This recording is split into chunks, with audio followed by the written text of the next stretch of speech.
going to have sometimes low moments when you won't want to get out of bed. You just want to stay there. At times you won't want to come out the house.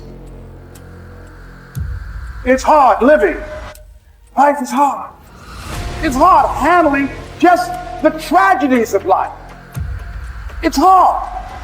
When you're working on something and you put everything you have in it, and it doesn't work out, you lose your money and other people's money. It's hard.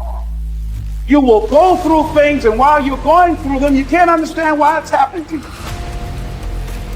See, the point is, you don't know how much future you've got. What's gone is gone. There's absolutely nothing you can do about it. Some of you have had divorces. Some of you have probably had bankruptcies. Some of you have had terrible things happen in the past. But what's gone is gone. It's in the past. And to spend your time focusing on the past is to spend the only thing that you've got, and that's what's right here, right now, because the sand never stops running. This is all we've got. And to spend your time now thinking of what happened there is making absolute certain that the future is going to be the same as the past. Now, I don't suppose many of us spend a lot of time thinking about that. But a lot of us spend a lot of time making that error. Now, you can either accept that or you can get to work. That's all it is.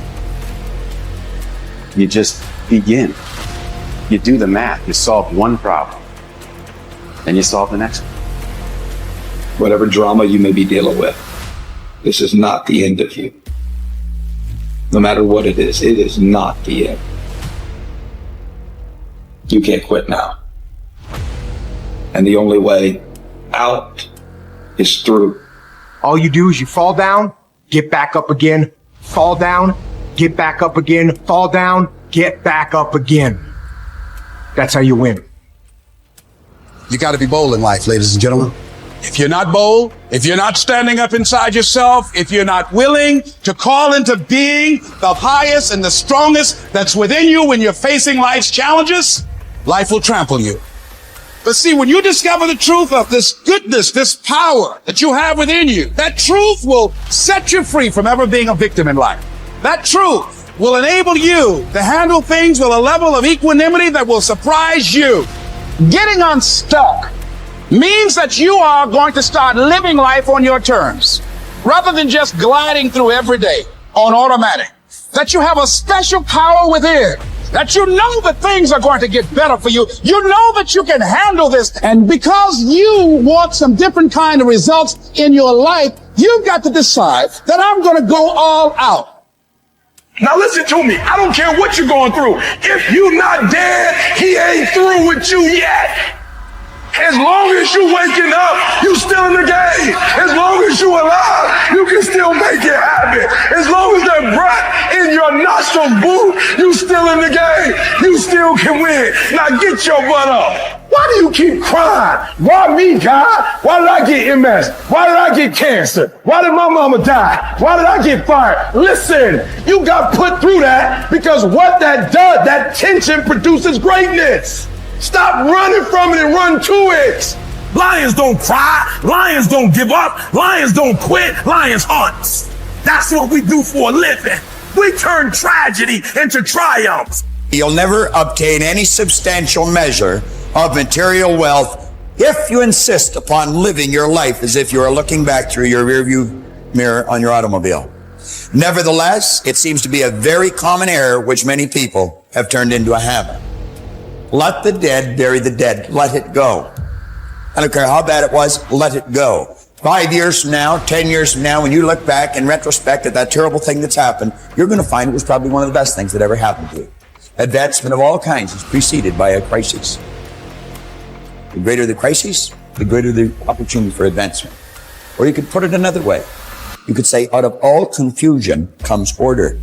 A higher degree of order than that which existed prior to the confusion. Because you see, the confusion was a learning state. Remember, I was pointing out that business is fun. It really is. I see business as a game. It's a game we're playing, and we play to win.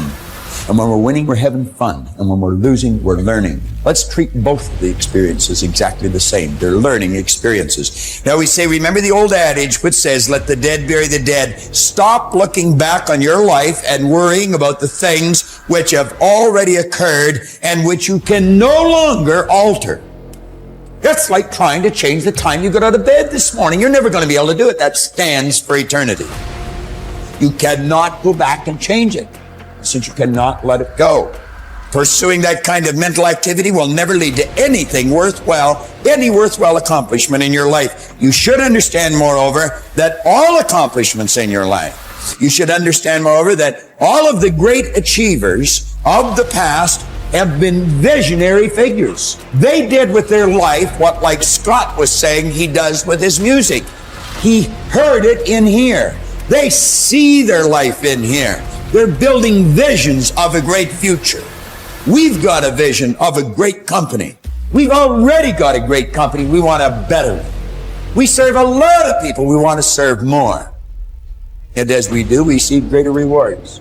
Because we receive greater rewards, we become more comfortable, more creative, we can provide more service. It's a beautiful cycle that we're in. Looking into the past is a self-doom fulfilling cycle. You just keep getting it worse, worse, worse. We've all done it, so we know what it's like. These visionary figures were men and women who projected into the future, and they did not belabor over things which had already passed.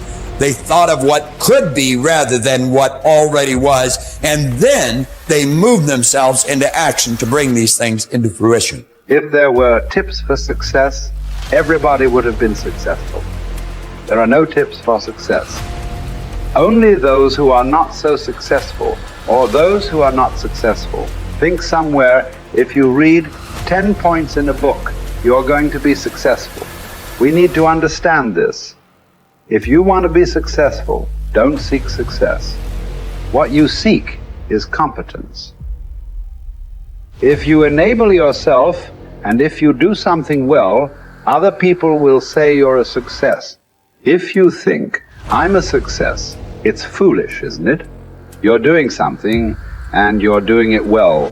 Other people in the town, or in the country, or in the world, people will say, oh, he is doing something really successful. They're looking up to you. That's fine. You look up to yourself. That's madness, okay? You don't seek success.